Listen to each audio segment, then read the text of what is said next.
보통의 유괴범하고는 빨리빨리 처리를 하죠. 근데 이건 그게 아니라 뭐 전화했다 끊고 유괴된 아이한테 편지 쓰게 하고 이런 경우 참 드물죠.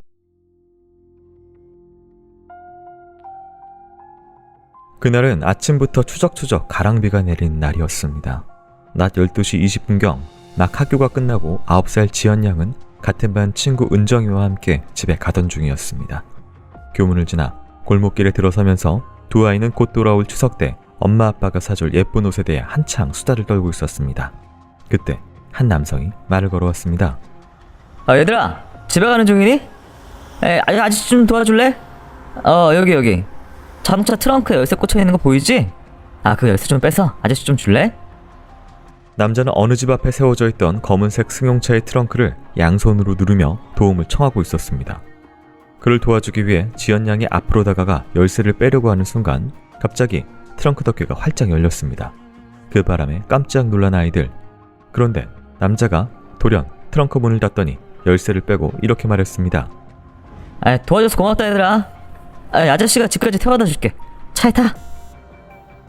아이들은 낯선 남자를 전혀 경계하지 않았고 곧 차에 탑승했습니다. 그렇게 떠나버린 검은색 차량. 당시 지연 양과 함께 차를 탔던 친구 은정 양은 어른들에게 이렇게 말했습니다.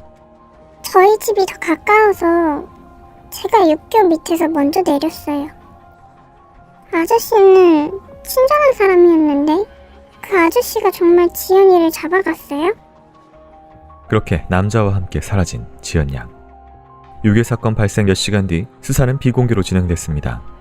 수사팀은 지연 양의 집 거실에 모여 부모와 함께 범인의 연락을 기다리고 있었습니다. 그렇게 사건 발생 23시간 뒤 범인에게서 첫 전화가 걸려와 아버지가 받았으나 3초 만에 끊겼고 그 뒤로 며칠 동안 아무 말 없이 끊기는 전화가 9통이나 걸려왔습니다. 부모의 속을 새까맣게 태우던 범인. 사건 발생 15일 뒤 드디어 범인은 전화를 받은 지연 양의 어머니에게 자신의 목소리를 들려줬습니다. 곧 편지가 도착할 건데 거기에 제 신분 밝히도록 하겠습니다. 근데 당신네들 전화 도청하고 있군요.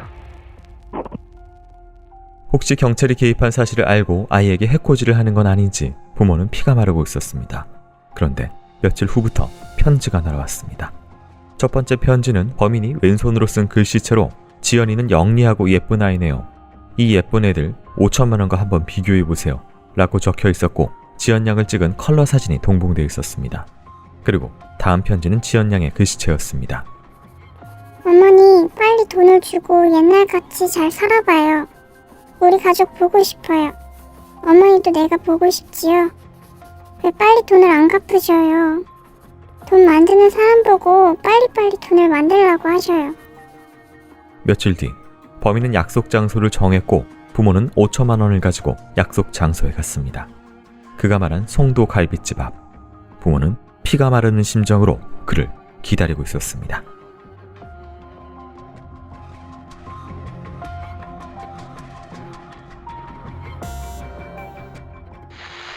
안녕하세요. 이곳은 크라임. 저는 진행과 연출을 맡고 있는 김PD입니다. 여러분 반갑습니다. 날카롭고 정확한 분석으로 대한민국의 정의를 세우고 계시는 배상훈 프로파일러님 모십니다. 예, 안녕하세요. 배상훈입니다. 반갑습니다. 지친 심신을 깨끗하게 닦아주는 제주 리퍼블릭 비건 클렌저. 크라임은 제주의 자연을 담은 제주 리퍼블릭과 함께하고 있습니다. 네, 오늘 준비한 사건은 1978년 9월 부산에서 발생한 사건입니다. 9살 지연 양이 하굣길에 유괴된 상황에서 사건 발생 15일 만에 범인이 이제 돈 5천만 원을 요구를 했습니다. 유괴된 지연 양의 아버지는 당시 부산에서 알려진 재력가로 큰 규모의 수산업체 대표였습니다. 시대 상황을 좀 반영을 해야 될 것 같고요. 유괴당한 상황도 저희가 좀 친구를 통해서 묘사를 했습니다. 어떻게 볼 수가 있을까요? 상당히 일반적이지 않은. 왜냐하면 얼굴 노출했잖아요. 네. 노출은 아이를 둘을 하고 한 애는 먼저 내리고 한 애는 데려갔단 말이에요. 네. 그 이런 경우에 유괴라고 하는 건 사실은 좀 자기 얼굴이 노출됐는데 왜 노출시키지? 그게 되게 이상하잖아요. 네. 그러니까 보통 유괴는 대다수 그 유괴 당한 아이들이 죽죠. 왜냐면 얼굴을 봤으니까. 네. 근데 이 경우는 중간에 한 애를 내려줬잖아요. 그리고 방식은 뭐 그냥 유괴범들의 방식일 수 있어요. 왜냐면 좀 도와줘.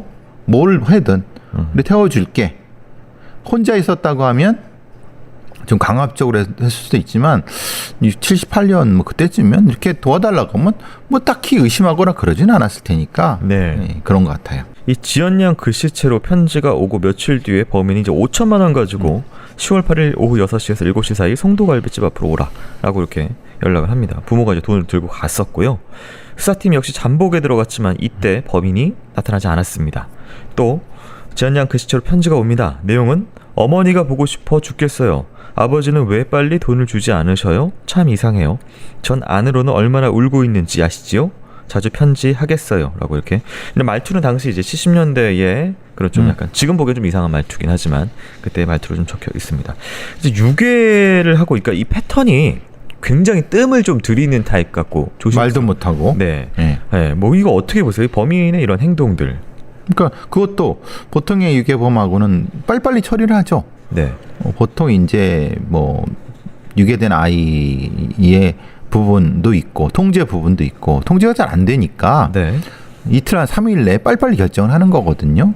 근데 이건 그게 아니라 그때까지 계속 뭐 전화했다 끊고 전화했다 끊고 그 다음에 전화했다가 자기가 하지 않고 또 유괴된 아이한테 편지를 쓰게 하고 이런 경우 참 드물죠. 편지까지 쓸 경우 쓴다고 하면 이거는 죽일 생각이 없는 거죠. 근데 이제 그런 경우들이 있잖아요. 살아있는 줄 알고 목소리도 따놓고 편지 뭐 사진도 찍어놓고 살아있는 것처럼 계속했는데 이미 죽어 있거나. 그렇죠. 네. 그런 경우는 있죠. 근데 그렇게 할 경우에는 소통의 수단을 그냥 전화로 하거나 그렇게 되죠.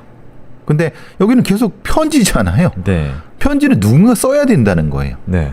그리고 그것도 하필 그 피해 유괴된 아이의 그거를 필체로. 글씨체로 하니까 네. 이건 다른 어떤 그 유괴하고는 다르구나. 이건 그 유괴된 아이를 계속 데리고 다닐 생각이구나. 죽일 거면 애초에 죽였겠죠. 이 표현 같은 게 왜 돈을 왜 빨리 뭐 마련을 안 하냐? 왜 또 아버지 빨리 돈 주지 않냐? 자주 편지하겠어요. 그러니까 말하자면은 이 범인한테 일종의 감화된 네. 일종의 뭐 스톡홀름 신드롬이라든가 그런 형태처럼 일 가능성이 높죠. 왜냐면 아이가 나이가 어리고 또 죽일 생각이 없었다고 하면은 네. 잘해줬을 거니까 오히려 자신의 어떤 안 좋은 얘기도 불우한 얘기를 뭐라고 하든 이런 가능성이 높은 것 같아요. 그러니까 이건 유괴 사건치고는 너무 네. 특이한 사건이죠. 그러니까 이 범인의 이 표현도 지연이는 영리하고 예쁜 아이네요. 이 예쁜 애들 5천만 원과 한번 비교해 보세요. 이게 이렇게 지적 수준이라든지 어떤 이 범인의 어떤 프로필이 조금 저희가 알던 유괴랑 좀 다른 느낌이어서. 그렇죠. 네, 왜 이렇게 피해자 아이한테 이런 평가를 하잖아요. 네. 감정이 이입된 거잖아요. 네. 그리고 자주 편지하겠어요.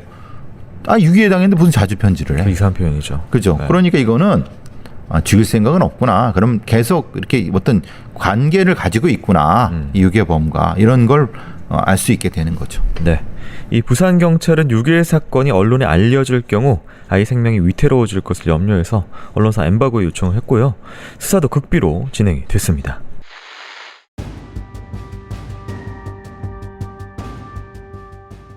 부산 경찰은 차량이 부산을 빠져나가지 못하게 고속도로 및 기타 도로에 검문소를 설치해 지나가는 차마다 트렁크를 수색했습니다. 또 유괴에 사용된 검은색 차량을 찾기 위해 시내에서 운행 중이던 1350대의 승용차를 수색했고 약 3000대의 공중전환을 감시했습니다. 그리고 당시 유괴 상황을 본 목격자들을 불러 조사했습니다. 탐문 수사 결과 범행 차량 목격한 목격자만 10여 명이 있었습니다. 하지만 다들 차량 번호를 희미하게 기억하고 있어서 범행에 쓰인 차량 번호를 밝혀낼 길이 없었습니다. 여러 방면으로 수사를 모색하던 경찰은 최면 수사를 하기로 했습니다. 확실히 보았으나 기억을 못하는 장면은 최면을 통해 되살릴 수 있다는 한 최면 심리학도의 조언을 들었기 때문이었습니다. 최면 수사에 동원된 사람은 당시 최면 심리학 회장인 유 박사였습니다. 유 박사는 부산의 모 호텔에서 목격자 6명을 대상으로 최면 유도를 시도했고 그중 2명이 당시 상황을 기억해냈습니다. 지영양의 친구 은정양과 같은 학교에 다니고 있던 신군이라는 남학생이었습니다. 검은색 차 번호판이 보여요. 첫 자리는 2, 다음은 0, 그 다음은 8. 근데 마지막에 잘 안 보여요. 못 보겠어요. 신구는 차 번호를 3자리까지 기억해냈고 지연 양의 친구 은전 양은 자동차 시트의 종류와 라디오의 모양, 유리문의 형태 등을 기억해내 차종이 뉴코티나라는 것도 밝혀졌습니다. 대한민국 최초로 최면 수사가 동원됐던 유괴 사건. 이 사건의 특이한 점은 또 있었습니다. 바로 수사팀에서 중추적인 역할을 맡고 있던 공형사의 비밀이었습니다.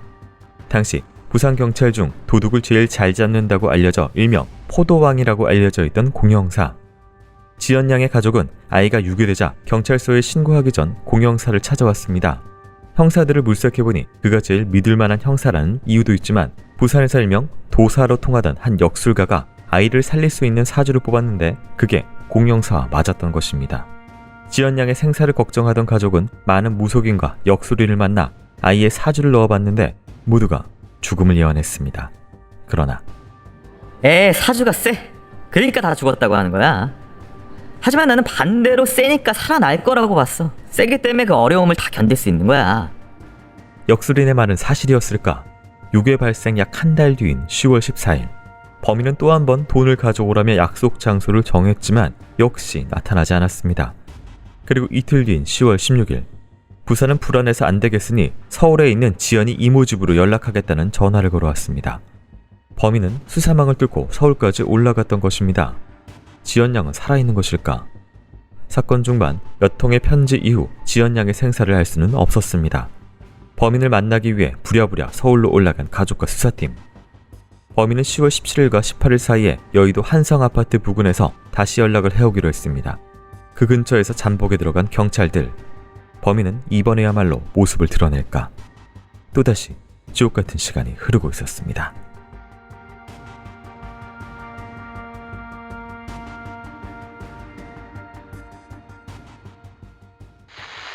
네, 78년입니다. 당시에 이 사건이 대한민국 최초로 최면 수사가 정식으로 동원된 사건으로 좀 알려져 있습니다.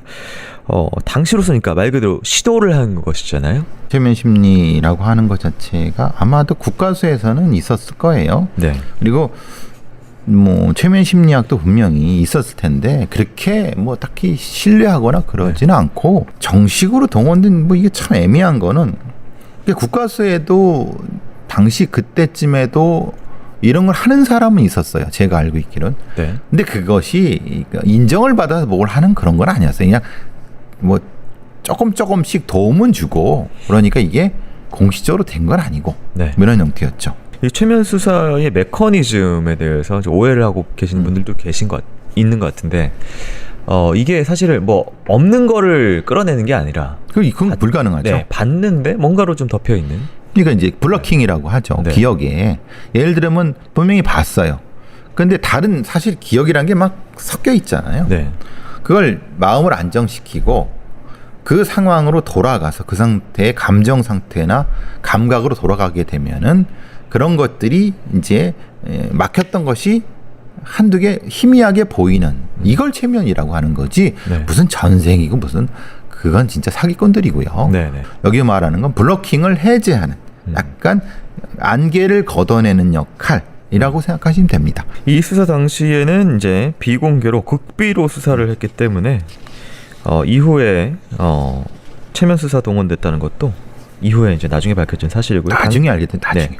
당시 이제 부산에서 도사라고 불리던 역술인이 사건의 일정 부분 조언해졌다는 사실도 당시에는 전혀 알려진 바가 없습니다. 이후에 극비 수사라는 영화를 통해서 이제 많은 분들이 이 사건의 모티브로 가져온 뭐 그런 걸 알게 됐는데요. 이 알려진 바에 따르면 역술인이 15일째 결정적인 전화가 걸려올 것이다라고 이렇게 미리 얘기를 했는데 실제 15일부터 범인이 이제 목소리를 노출하고 금품을 요구하기 시작했다라는 뭐 그런 후일담 같은 것들이 있습니다. 당시 시대적인 게 있나 봐요. 부모도 이제 역술인을 이제 찾아가는 부분도 있고 실제 이게 수사팀에 들어와서 역술인이 어떤 일정 정도 역할을 했다라는 게 실제로 이제 그 이춘재 사건, 화성 사건에도 역술인 관련돼서 답답해서 형사들이 찾아간 부분. 뭐 제가 알기로 포천 매니큐어 사건도 형사들이 역술인을 찾아갔다는 이야기도 있고요. 그 정도로 수사가 과학적이지 않았어요. 네. 대충 뭐 주먹구구식으로 했고 뭐 또 그렇지 않은 분들도 있는데 그러니까 너무 안 풀리니까 예. 뭐라도 잡는 심정으로 했는데 그게 오히려 사건을 망치는 경우도 훨씬 많았어요. 왜? 제대로 한 건 엉뚱해요. 그러니까 수사 역량 자체가 흐트러지고 네. 신뢰가 안 가는 거죠. 네. 이 범인 같은 경우 서울로 또 접선 장소를 한번 변경합니다. 앞서서 이제 부산 주변을 다 나가는 도로를 큰 도로를 다 감시하고 있다라고 얘기를 했는데 이거 자꾸 장소 바꾸고 서울로 가고 뭐 서울에 갔을지 안 갔을지 뭐 여기는 이 상황에서 확인 안 되지만 이거 어떻게 봐야 될까요? 범인의 이런 행동들. 이게 첫 번째 유괴를 한 후에 부산 안에만 있다는 걸 어떻게 알죠? 이미 빠져나갔구나. 그렇죠. 그것도 네. 모르면서 왜 부산을 했는지 이건 엉망이었던 거죠. 경찰은 범인이 약속 장소로 제시한 여의도 한성 아파트 주변에서 잠복에 들어갔습니다. 이번에는 범인의 모습을 드러냈을지 듣고 오도록 하겠습니다.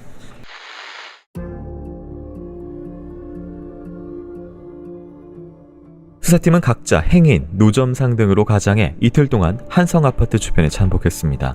하지만 수상한 낌새는 전혀 없었던 상황. 그러나 이틀째 되던 10월 18일 오전, 검은색 승용차가 2번이나 아파트 주변을 지나갔습니다. 그리고 차량이 3번째 나타났을 때 당시 신축 공사장 뒷골목에서 행인으로 가장해 자전거를 타고 있던 공영사는 차량을 보게 됐습니다. 자동차 번호는 서울 일라에 2082. 바로 최면 수사 당시 신군이 봤던 번호판과 앞에 세 자리가 일치하는 차량이었습니다. 게다가 차량의 종류도 은정양이 목격했던 검은색 뉴 코티나 승용차. 그 차량의 운전자를 범인으로 직감한 공영사는 차가 천천히 속도를 줄일 때 일부러 차량 앞으로 가서 자전거를 비틀거리며 쓰러졌습니다. 깜짝 놀란 운전자는 곧 차를 세웠고 그때 공영사가 일어나 운전석 문을 열고 남자를 체포했습니다. 체포된 사람은 당시 39살의 남성 매씨. 그는 이미 유괴 전과가 있는 사람이었습니다. 1960년 12월 당시 경무대 경호 책임자로 4.19 혁명 때 발포 명령을 내렸던 곽영주의 아들을 유괴했었고 64년에는 100원권 위조 지폐를 만들어 사용한 죄로 세상을 떠들썩하게 했던 전과 구범의 범죄자 매씨. 체포된 매씨는 순순히 죄를 인정했습니다. 당시 아이는 서울의 한 만화가게에 있었는데 경찰이라고 아이한테 가자고 하니까 저 아저씨 왜 체포하냐, 아저씨가 아니면 누구하고도 안 간다 그러면서 옆에 있던 만화가게 주인한테 살려달라고 하는 겁니다. 이후에 아버지가 나타나니까 그제서야 엉엉 울면서 아버지 품에 안겨서 가족들한테 돌아갔어요. 신기한 일이었습니다. 유괴 33일 만에 만난 아이는 누구보다 범인 매씨를 믿고 있었던 겁니다. 지연양은 자신이 유괴된 사실도 모르고 있었습니다. 범인 매씨가 너희 아버지가 5천만 원의 빚 때문에 세간에 잡혀있고 엄마는 집 다락에 숨어있다. 당분간 내가 너를 돌봐야 한다고 말했기 때문이었습니다. 게다가 지연양의 진술에 따르면 매씨는 맛있는 음식도 사주고 예쁜 옷도 사주면서 절대 겁박하거나 때리지 않았다고 했습니다. 범인 매씨는 어떤 처벌이라도 달게 받겠다며 잘못을 빌었습니다. 저희 형이 간암으로 입원 중인데 치료비가 없어서 형을 살리려고 어쩔 수 없이 아이를 유괴했습니다. 하지만 아이하고 33일 동안 지내면서 정이 들어가지고 친딸처럼 대해줬지 죽일 생각은 전혀 없었습니다. 그렇다면 범인 매씨는 왜 지연양을 범행 대상으로 삼았던 것일까? 당시 서울에서 자가용을 이용해 불법 택시 영업을 하고 있던 매씨. 그는 범행 당일 아침 서울에서 7만 원의 손님을 태우고 부산까지 왔습니다. 당시 어느 초등학교 근처에서 내린 손님이 저 학교에는 부잣집 애들이 많이 다닌다고 말해 바로 유괴를 결심했다고 했습니다. 그리고 하교하고 있던 지연양을 본 순간 가장 부잣집 아이처럼 보여 유괴했다는 매씨.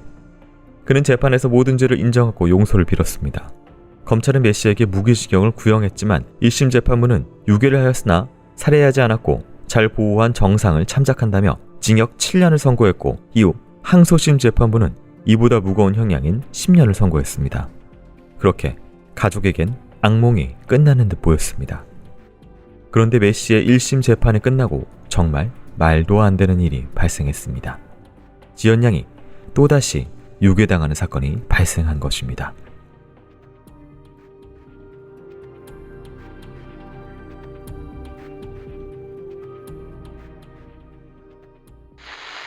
네, 이제 유괴 33일이 지나서 범인 매씨가 서울에서 붙잡혔습니다.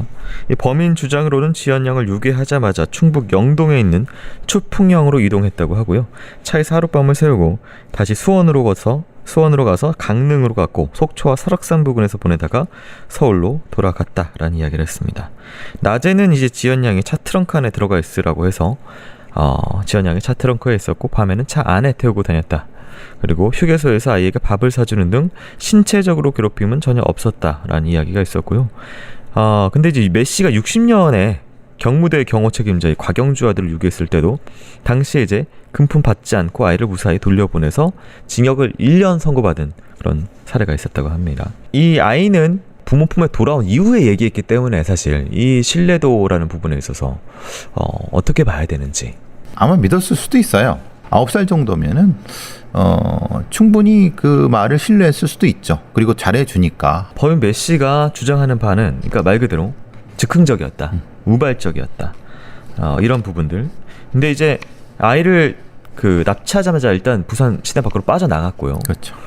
그리고 뭐 이제 어떤 그 안 걸리는 검문을 고려해서 아이를 트렁크에 낮에 넣었다가 빼고 뭐 이런 것들 행동들을 하고 굉장히 조심스럽게 하나하나씩 연락을 조금씩 해보고 편지도 보내고 이런 행동들을 한단 말이에요. 그러니까 유괴 범죄하고는 전혀 관련이 없는 거죠. 네. 그건 조심스러운 거지. 네. 유괴에 조심스러운 거 아니야. 그냥 자기가 범죄자로서 조심스러운 거예요. 그러니까 계획성이나 우발성 부분을 봤을 때는 유괴 계획성과 그런 건 아닌 거죠. 네. 그냥 범죄에 조심성이 있는 거지. 네. 너무 지나치게 조심스러운 거죠. 아마 유괴 범죄의 역사에 남을 사건인 것 같아요.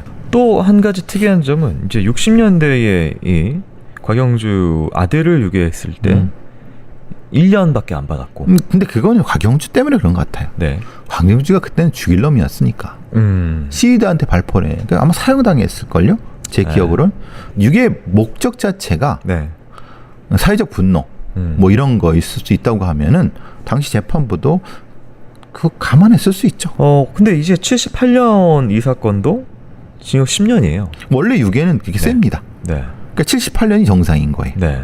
그 이상도 받을 수 있었죠. 아이를 살해하지 않았어도 그 정도는 네. 셉니다. 그러니까 60년 유괴가 이상한 선고인 거지. 네. 78년 유괴는 아이를 돌려보냈고 딱히 학대한 것도 아니기 때문에 그럼 대충 지금으로보다 이 정도는 나올 것 같아요. 보편적인. 예. 정말 특이한 점은 그리고 정말 말도 안 되는 것은 한 번 유괴당한 아이가 두 번째 또다시 유괴를 당한 사실인데요. 이 두 번째 유괴 사건은 처음부터 끔찍했습니다.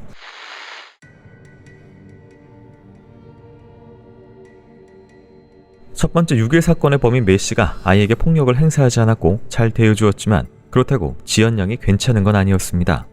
범인이 체포된 후 자신이 유괴당했다는 사실을 알게 된 지연 양은 사건 후유증으로 짜증을 많이 내거나 작은 일에도 소스라치게 놀라는 등 불안한 모습을 보였습니다. 사건 이후 무조건 운전기사와 함께 등 하굣길을 함께했던 지연 양.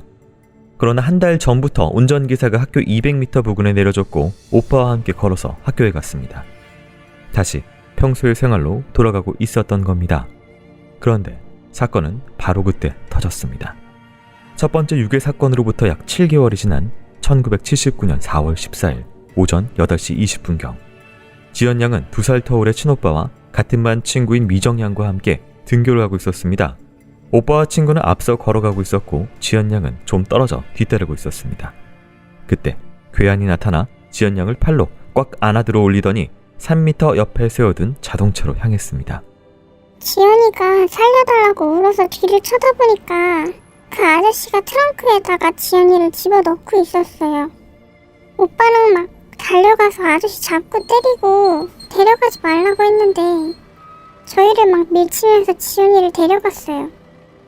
괴한은 지연 양을 강제로 트렁크에 밀어넣고 문을 닫았지만 상체만 들어가고 발이 빠져나오자 발로 걷어차면서 트렁크 문을 닫았습니다. 당시는 등교길이었기 때문에 목격자는 많았습니다. 근처 중학교, 고등학교에 다니던 남녀 학생 10여 명이 달려왔지만 범인이 위협하는 바람에 섣불리 달려들지 못했습니다. 여고생 3명은 범인의 차가 떠날 때 트렁크에 매달려 문을 열려고 시도했지만 안타깝게도 실패했습니다. 바로 사건은 경찰에 신고됐고 수사본부가 차려졌습니다. 지연 양이 또 유괴당했다는 소식에 어머니는 딸의 이름을 부르며 쓰러져 버렸습니다. 이번 사건은 목격자가 많았기 때문에 공개 수사로 진행됐습니다. 목격된 범인은 170cm에 검은색 안경을 쓰고 회색 작업복을 입은 30대 남성으로 피부색이 검은 편이었고 턱이 뾰족한 사람이었습니다. 사건 발생 11시간 만에 부산 감천동에서 범행에 쓰였던 감색 포니 승용차가 버려진 채 발견됐습니다. 조사 결과 포니 승용차는 사건 약 일주일 전 마산시에서 도난당한 차량이었고 차량의 번호판 역시 10일 전 부산 동래에서 택시의 번호판을 훔쳐 일반 승용차처럼 푸른색으로 칠한 뒤 바라는 글자를 나로 바꾼 것이었습니다. 지연양을 유괴하고 이틀 동안 아무 연락이 없던 범인. 그런데 유괴 51시간 만인 10월 16일 낮 12시경 지연양이 유괴될 때 같이 등교하고 있던 반 친구 미정양의 집으로 전화가 걸려왔습니다. 여보세요? 말씀하세요. 어디세요? 저 지연이에요. 미정이 엄마죠. 지금 아저씨하고 같이 있는데 아빠한테 전할 말이 있어서 전화했어요. 태화극장 2층 화장실 천장에 제 목소리가 담긴 녹음 테이프가 있어요. 아빠한테 아빠 차 타고 가서 찾으라고 전해주세요. 분명 지연양의 목소리였습니다. 깜짝 놀란 미정양의 어머니는 다급하게 지연양의 부모에게 전화했고 부부는 경찰 없이 전화 내용대로 남편의 차를 타고 태화극장으로 향했습니다.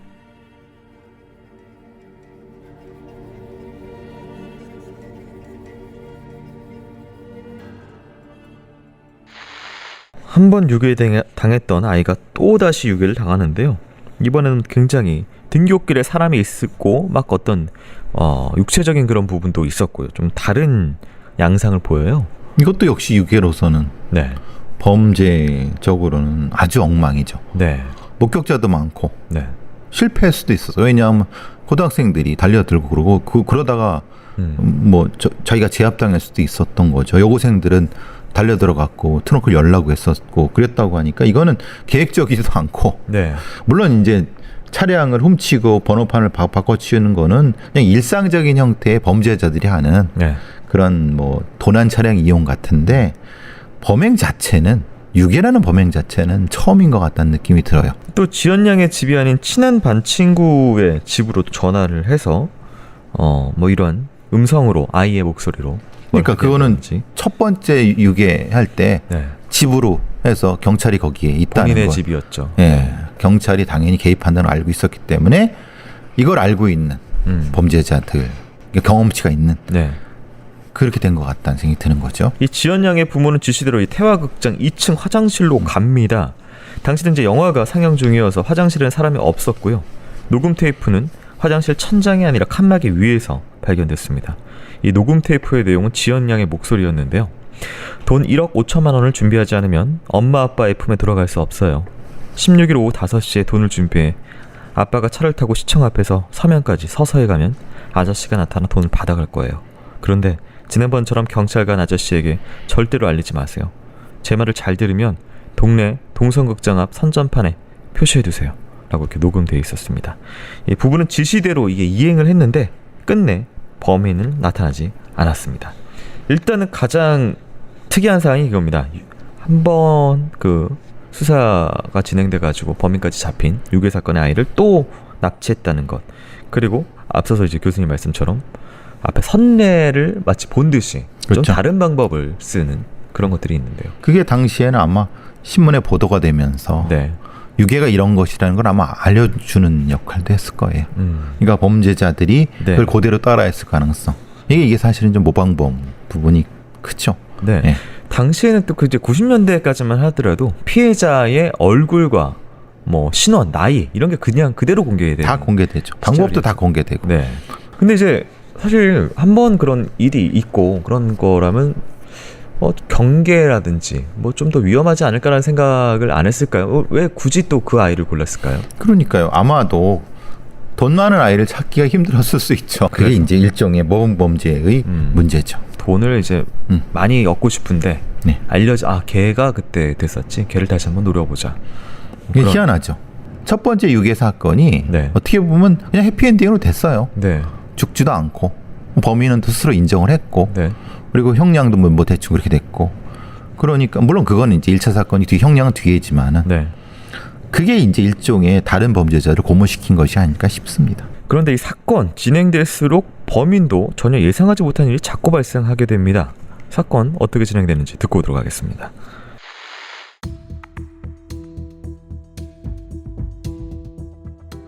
경찰은 범인이 차량과 관련된 범죄로 복역한 전과자라고 생각했습니다. 한때 마산에서 5번이나 자동차를 훔쳤던 범인이 경찰의 추적을 피하기 위해 위장 번호판을 테이프로 붙여 달고 다녔던 적이 있었기 때문에 유괴 사건의 범인이 교도소에서 해당 수법을 배웠거나 동종 전과자일 확률이 높다고 본 것입니다. 이 때문에 경찰이 주로 용의선상에 올린 사람들은 승용차나 택시를 훔쳤던 동종 전과자들이었습니다. 그런데 범인이 돈을 요구하고 다음 날인 4월 17일 뜻밖의 일이 발생했습니다. 서 씨라는 남성이 경찰서에 나타나 자신이 범인과 범행을 모의한 사이라고 자백한 것이었습니다. 유괴 사건이 일어나기 4일 전에요. 아침에 용두상공원 갔었는데 안경 끼고 경상도 말실 쓰는 20대 후반 그 정도 된 남자가 저한테 실업자냐고 말을 걸었어요. 제가 월급 10만 원 받는 공무원이라고 하니까 자기 이름이 장현식이고 홍신서 직원인데 뭐 일 도와주면 월 수입 한 30에서 50만 원 벌게 해준다고 그렇게 말하대요. 서 씨에게 자신의 이름을 장현식이라고 밝힌 남자는 돈 많은 이혼녀에게 떨어져 사는 아이를 데려다주는 일을 같이 하자며 서 씨를 꼬드겼습니다. 서 씨는 이를 승낙했고 같이 범인의 감색 포니 승용차를 타고 다니며 초등학교 근처로 갔습니다. 범인은 선글라스를 주며 끼라고 말했고 내가 저희라고 말하면 무조건 안아 트렁크에 넣으라며 트렁크를 여닫는 연습까지 시켰습니다. 남자는 등굣길에 아이를 지켜보다가 오늘은 안 되겠다고 말하더니 서 씨를 충무동에 내려다주면서 오후 2시에 국도 다방에서 만나자고 했습니다. 하지만 그는 더 이상 나타나지 않았습니다. 그런데 서 씨의 말은 사실처럼 보였습니다. 유괴 이후 범인이 지연 양의 집으로 협박장을 보내왔는데 지연 양이 다니는 초등학교에 약도가 들어있었습니다. 범인이 서 씨에게 범행을 제안할 때 약도를 손에 쥐어주며 만지게 했는데 지연 양의 집으로 온 약도에 서 씨의 지문이 묻어 있었던 겁니다. 경찰은 서 씨의 증언으로 남자의 몽타주를 만들어 배포했습니다. 그리고 다음날 저녁 범인이 전혀 예상하지 못한 일이 또 발생했습니다. 당시 집권하던 박정희 대통령이 대변인을 통해 대국민 담화에서 범인이 죄를 뉘우치고 지연 양을 무사히 돌려보내주면 처벌을 관대하게 해주겠다고 발표했던 것입니다. 이제 이 유괴 사건은 전 국민은 물론 대통령까지 나서서 범인을 찾는 상황이 됐습니다. 그렇게 대통령 담화가 있고 몇 시간 뒤인 밤 10시 55분경 경주에서 포항으로 가는 국도 위를 달리던 트럭기사 이 씨는 도로를 헤매고 있는 한 여자아이를 발견했습니다. 아이는 트럭을 보자마자 마구 손을 흔들었고 이 씨는 차를 세워 아이를 태웠습니다. 아이는 초등학교 체육복을 입고 있었는데 매우 지저분했고 뺨 등에 상처가 보였습니다. 어디로 가냐는 이 씨의 질문에 아이는 자신이 지연이라며 부산에 있는 엄마 아빠한테 데려다 달라고 말했습니다. 아이는 정말 납치된 지연 양이었습니다. 아이가 털어놓은 범행의 내용은 끔찍했습니다. 범인은 납치한 지연 양의 눈과 입 그리고 귀를 테이프로 막고 손발을 노끈으로 결박한 뒤 자루 속에 넣고 자동차 트렁크에 던져놨습니다. 자동차가 움직일 때마다 결박된 몸이 이리저리 부딪혀 아이는 정신이 혼미해지기도 했습니다. 범인은 끼니 때가 되자 자루 입구를 열고 빵을 조금씩 떼서 콜라와 함께 먹였습니다. 납치 기간 내내 지연 양은 빵 1개와 콜라 1캔만 먹을 수 있었고 빵을 먹거나 목소리를 녹음할 때 외에는 자루의 입구가 절대 열리지 않았습니다. 아이는 소변과 대변이 마려웠지만 범인은 자루 안에서 해결하라고 소리친 뒤 절대 화장실에 보내주지 않았습니다. 이 때문에 아이는 그 좁은 자루 속에서 자신의 배설물과 함께 며칠을 보내야 했습니다.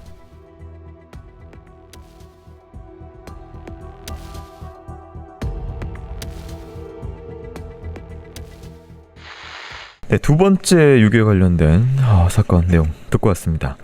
범인이 모르는 사람을 개입을 시켰다. 그리고 이제 그 사람 또 지문이 찍힌 약도가 나중에 발견됐기 때문에 꼭 혹시 덮어 씌우려고 한 것인지 왜 이 사람이 개입이 시켰을까요? 뒤집어 씌웠다기보다는 일종의 자신의 얼굴을 노출시키지 않는 한도 내에서 그 범행을 대신해 줄 수 있는 사람을 일종의 재하청을 했다고 해야 되나요? 이런 형태가 되는 거죠. 이 지연 양 같은 경우에는 살아 돌아왔는데요. 대통령이 이제 직접적으로 나서가지고 담화까지 발표를 한 그런 부분들이 있어서 아마 이 범인도 뭔가 하려고 했는데 잘 안 된 것 같아요. 네. 왜냐하면 실제로 그렇게 유결한 게 혼자 하기 힘들어요. 네. 그리고 또 계획적으로 해야 돼요. 왜냐하면 사실 경찰이 있을지도 모르고 네. 이 부모한테 돈을 받는데 그 도망가는 건 사실 쉬운 일이 아니거든요. 네. 둘이야도 어려운 부분인데 그런 상황에서 대통령의 담화가 나왔다고 하면은 충분히 고려할 수도 있죠. 그리고 실제로는 아이는 죽은 것도 아니니까. 네. 이 경찰은 차량 관련된 범행 전과자들을 용의선상에 올려두고 이제 계속 추적했지만 지연 양이 돌아온 지 8개월이 지날 때까지도 범인을 잡지 못하고 있었습니다. 그러던 중에 한 남성으로부터 뜻밖의 제보를 받았는데요. 이 남성은 친구 이 씨가 자가용을 소유하고 있는데 번호판을 계속 바꿔달고 있다. 수상하다. 그 제보를 했습니다. 경찰이 제보를 중점적으로 수사하자 일명 훈이, 갑진이, 깜상이라는 별명을 가진 남성 3명이 차량을 전문적으로 훔친 뒤에 번호판을 바꿔 달아 범행을 한다는 내용이 파악이 됐고요. 경찰은 이 중에서 갑진이, 깜상 이 2명을 추적해서 유괴 사건 당시 알리바이를 조사했는데 모두 성립이 됐습니다. 그리고 이제 마지막으로 1명 남은 훈이, 이 사람을 추적해서 하숙집에서 검거를 했는데 지문 확인 결과 유괴에 쓰였던 포니 차량에서 나온 지문과 일치했습니다. 필적도 협박장과 동일했습니다. 이 체포된 범인은 당시 25살 이 씨로 트럭을 훔쳐서 불법 영업을 하거나 강도를 하면서 먹고 살던 전과 1범이었습니다. 그는 범행 동기를 유장병을 고치고 편하게 살기 위해서 죽일 생각이 전혀 없었다. 이런 이야기를 했었고요. 지연 양의 1차 유괴 사건 이후 아버지가 경찰에 1억 원을 수사에 써달라면서 주는 걸 보고 범행을 결심을 했다.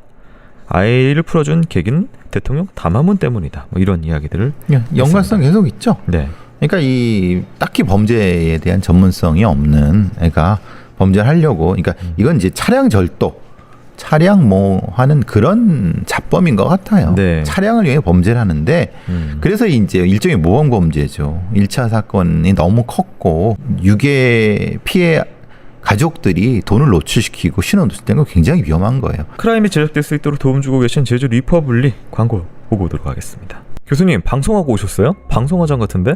요즘 난리인 그 사건 때문에 스케줄이 많네. 근데 나 방송국에서 화장해 준 거 다 지우고 왔어. 얼굴 답답한 거 못 참아서. 아니 그럼 이 매끈한 얼굴이 맨 얼굴이시라고요? 나 맨상호댕이 벤조롱 호다? 벤조롱이요?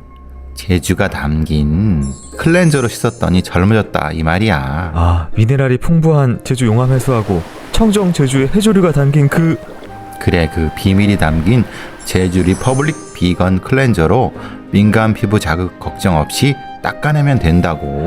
들어있는 전 성분이 EWG 그린 등급의 비건 인증받은 클리너네요.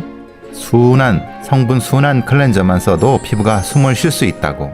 와, 순한데도 잘 지워지고 씻고 나서 피부가 촉촉해요. 배송 메시지에 크라임이라고 적으면 1+1으로 하나 더 주네. 감수다. 네이버에 제주 리퍼블릭 검색하러 하영 안 갈 거가? 제주 리퍼블릭 비건 클렌저 촌말로 조수다. 지친 심신을 깨끗하게 닦아내는 제주 리퍼블릭 비건 클렌저. 크라임은 제주의 자연을 담은 제주 리퍼블릭과 함께하고 있습니다. 이 박정희 대통령이 아이를 돌려보내주면 처벌을 간다하게 해주겠다라고 했지만 이 담화가 발표되고 경찰이 유괴 사건을 수사하던 중입니다. 79년 10월 26일 박정희 대통령이 중앙정보부장 김재규에게 죽임을 당하는 11.6 사건이 발생을 했습니다. 그 사이에 재판이나 이런 것들은 진행이 계속됐고요. 범인은 대통령의 약속과 다르게 무기징역을 선고받습니다. 그러자 이 대통령의 딸이었죠. 박근영 씨가 아버지와 약속을 지켜달라라는 탄원서를 제출을 했고 이거 이 씨 영향이 있었는지 이 씨가 결국 19년간 복역하다 가석방이 됐고요. 교도소에서 모은 돈은 유경재단에 기부한 일화가 있다. 유경재단 이사장이죠. 박근영이. 네. 예. 지연양 가명이죠. 지연양은 당사자고 이제 두 번의 이걸로 굉장한 PTSD와 이런 것들이 있는데 마치 어른들의 세계에서 자기들끼리 약간 좀 거래를 주고받는 느낌은 좀 있네요. 그러니까요. 네, 피해자는 좀 따로 있고요. 네. 유괴 사건에 대한 어떤 수사라든가 네. 관리 이런 것들이 없었던 시대에 네.